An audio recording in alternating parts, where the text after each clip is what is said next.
수강생 여러분 안녕하십니까? 자, 저희들 저와 함께 이제 테스 공부를 하고 있는데 지난 시간에 우리 테스셋이라는 게 무엇인지 간단하게 한번 봤고 경제 이론의 기초적인 내용 좀 봤습니다. 그래서 또 이어서 경제 이론에서 좀 우리가 공부할 때 알아둬야 될 사항들 한번 좀 더 살펴보고 다른 내용으로 넘어가도록 하겠습니다.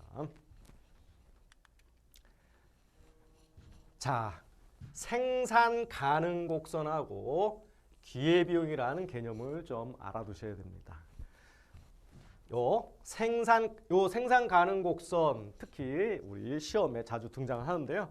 이 생산 가능 곡선 항상 경제학에서는요, 여러분들이 먼저 무엇을 항상 잘 알아야 되냐면 개념이 중요해요. 이 개념을 먼저 파악하고 있어야 됩니다. 그래서 생산 가능 곡선이라는 것은 경제 내에 주어진 생산 요소, 생산 요소는 뭐 토지, 노동, 자본 이런 걸 얘기한다고 그랬잖아요. 그래서 주어진 생산 요소를 모두 사용할 때, 자, 주어진 거 다 쓸 때 생산 활동을 하면, 자, 내가 쓸 수 있는 거 다 써요. 다 써서 생산할 때 최대로 생산할 수 있는 두 가지 상품 조합점을 연결해 나타낸 겁니다. 그래서 이게 왜 두 가지만 따지냐 이렇게 물어보는 사람도 있는데 우리 경제학에서는 대부분 두 가지만 따져요. 왜? 우리 지면이나 이런 쪽에는 3차원적인 걸 구현할 수가 없어요. 그죠? 항상. 그래서 X축, Y축 이 두 개만 갖고 따집니다. 이제 나중에 만약에 어떤 이게 좀 더 고도화되고 뭐 홀로그램 뭐 이렇게 다른 버추얼 같은 이런 것들이 교재나 교구가 이렇게 발달되면 이론도 완전히 바뀌어 버릴 거예요. 이제 막 3차원적으로 뭐 생각하고. 근데 해봤자 또 그렇게 우리가 어떤 변수들이 많다고 또 합리적으로 우리가 잘 모든 문제를 풀어내고 이해할 수 있는 건 아니에요. 오히려 더 복잡해질 수 있어요. 그렇기 때문에 이렇게 단순하게 하기 위해서 보통 두 가지 갖고 따집니다. 조합점을 연결해 나타내는 것이다. 즉, 내가 쓸 수 있는 모든 생산 요소 다 투입했을 때 X제와 Y제를 얼마만큼 생산해낼 수 있느냐 이거예요. 쉽게 얘기하면 여러분들이 그 배 타고 가다가 무인도에 떨어졌어요. 무인도에 떨어져서 먹고 살기 위해서 여러분들이 물고기를 잡을 수도 있고 파인애플을 딸 수 있습니다. 그런데 하루에 쓸 수 있는 노동시간은 제약되어 있어요. 그러면 내 노동력을 다 투입했을 때 물고기를 잡을 수도 있고 여기에 과일을 딸 수도 있습니다.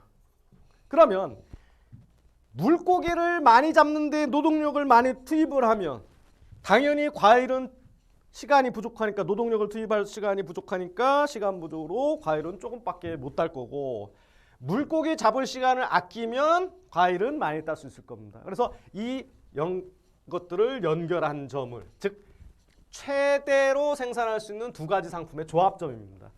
그래서 이걸 연결한 게 생산 가능 곡선이에요. 이 특징이 중요합니다. 일반적인 생산 가능 곡선, 모든 생산 가능 곡선이 이렇다는 거 아니에요. 일반적인 생산 가능 곡선은 우하향합니다. 이렇게 우하향하고 원점에 대해 오목하다. 이게 우리 그래프에서 좌표에서 여기가 원점입니다. 원점에 대해서 오목하다는 건 이쪽을 향해서 이렇게 되면 오목하다고 하는 거고 원점에 대해서 볼록하다는 건 이런 그래프예요. 거꾸로 이렇게 되면은 원점을 향해서 볼록하다 이렇게 표현을 해요. 그래서 생산 가능 곡선은 우하향하며 원점에 대해서 볼록이 아니고 오목하다. 일반적인 생산 가능 곡선은 생산 가능 곡선상의 점 A, B는 효율적인 생산점이다. 여기 곡선상의 점들 이런 점은 효율적인 점이에요. 왜? 이 선이 생산 가능 곡선이 뭐예요?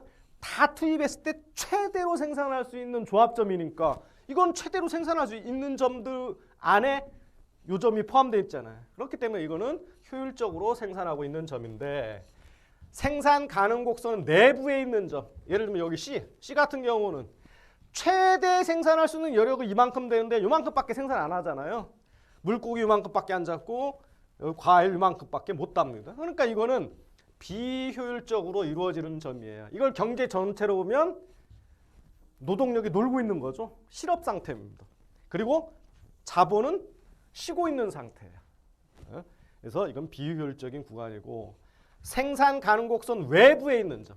D가 되겠죠. 얘는 주어진 생산 요소, 내가 가진 노동력 이거 다 투입해서도 이뤄낼 수 없는 점이죠. 이거는 이게 왜? 이게 최대로 할 수 있는 점들을 연결한 거니까. 그러니까 이 D 요 바깥에 있는 점은 주어진 생산 요소와 기술 수준만으로 생산은 불가능한 점이라는 거예요. 이게 생산 가능 곡선입니다. 뭐 굉장한 것 같지만 뭐 그렇게 어렵지 않을 거예요. 자, 근데 이제 경제학에서 이런 얘기하면 좀 이제 슬슬 여러분들 어렵게 생각합니다. 한계 변환율. 자, 한계라는 개념이 등장했죠.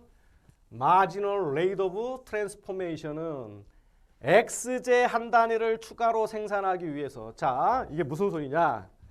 자, 아까 앞에 그림을 보시면 요게 X제, Y제인데 X제를 아까 여기 이제 과일이라고 제가 얘기를 했는데 예를 들면 과일을 더 만약에 내 주어진 노동력으로 과일을 더 생산하기 위해서는 뭔가를 포기해야 되잖아요. 그죠? 물고기 잡는 걸 포기해야 돼요, 좀. 그래서 뭔가를 감소시켜야 하는데 그때 감소시켜야 하는 물고기 요거 수량으로 나타낼 수가 있겠죠. 그것을 나타낸 개념이 한계 변환율입니다. 그래서 한계 변환율 XY다 그러면 이게 여러분 수학에서의 이 델타는 미분 개념 제가 이런 말 하면 이제 또 슬슬 어려워하시는데 그냥 그대로만 이해하시면 됩니다. 우리 그 테스트 시험에 이런 수학적인 게 나오는 건 아니니까. 근데 경제학은요 수학으로 이렇게 특히 미분 개념 이런 게 많이 포함이 되는데 수학으로 얘기하면 굉장히 편해요. 말로 이렇게 수학을 모르는 사람이 말로 풀었으면 이게 더 어렵고 그래서 경제학자들은 수학자가 많습니다. 그래서 델타 X라는 건 X를 한 단위 증가시킬 때라는 얘기고 델타 Y는 여기는 실제적으로 마이너스 델타 Y죠. 왜? Y제가 한 단위 더 얼마만큼 줄어드느냐. 요 델타라는 건 이제 미분은 이게 증분이라는 개념이죠. 증분. 그래서 X를 늘릴 때 Y가 얼만큼 감소하느냐. 이렇게 원래는 여기 마이너스 표시하고 절대값이니까 결국은 플러스가 돼요. 그래서 한계 변환율은 플러스로 우리가 숫자를 갖고 이해하기 위해서 절대값을 씌웁니다.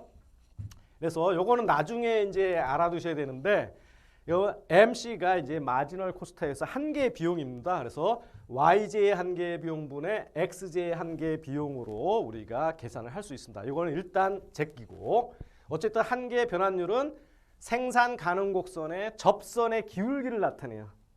자, 접선의 기울기가 바로 요 미분하는 거죠. 그래서 자, 이게 뭐냐면 자, 접선 여기 여러분 접선 개념 배웠죠? 중학교인가 고등학교 때. 여기에 접선은 이런 기울기를 갖고 여기에서 접선은 이런 기울기를 갖을 테고 여기 접선은 이런 기울기를 가질 테고 기울기가 점점 이렇게 가면서 가파라지죠. 네. 이쪽으로 가면서 기울기가 낮아지고 근데 이 기울기는 다 음의 값이잖아요. 그래서 우리가 음으로 표시하지 않고 이거는 이제 절대값으로 표시합니다. 자, 어쨌든 생산 가능 곡선의 접선의 기울기를 한계 변환율이라고 해요. 또는 X제 생산의 기회비용. 이 말은 다시 얘기하면 X제 파인애플을 하나 더 내가 따기 위해서 포기해야 되는 Y제 물고기의 비용. 이렇게 이해하시면 되겠습니다. 그래서 MRT XY다 그러면 이렇게 이해하시라는 거예요. X제를 한 단위 더 생산하기 위해서 포기해야 되는 Y제의 생산. 그래서 다른 말로 X제 생산의 기회비용이다. 이렇게 얘기합니다. 만약에 이걸 MRT YX라고 표시하면 이게 분자분모가 바뀌어야 됩니다.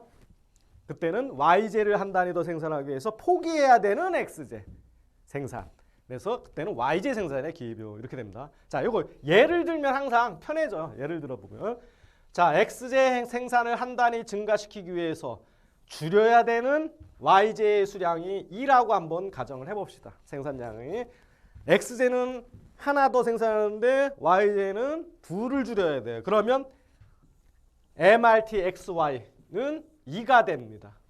왜죠? 이거 여기다 집어넣으면 되잖아. X제 하나 더 생산하고 Y제는 2단위 줄입니다. 마이너스. 그러니까 한계 변환율 2가 되죠. 이때 X제 생산의 기회비용은 Y제 2단위라는 그런 뜻을 갖고 있습니다. 네. 자, 아마 이게 뭐 수학이 등장하고 기후가 등장하고 그러니까 아마 경제학을 공부하시지 못한 분은 이게 갑자기 왜 이렇게 어려워지냐 이런 말씀을 하실 텐데 이런 거 별로 신경을 안 써도 돼. 이거는 그냥 이런 개념들을 수학적으로 딱 정리해 놓은 거예요. 그냥 정리해 놓은 건데 이런 예제나 이런 설명들 이걸 잘 이해하시면 되고요. 자, 그럼 생산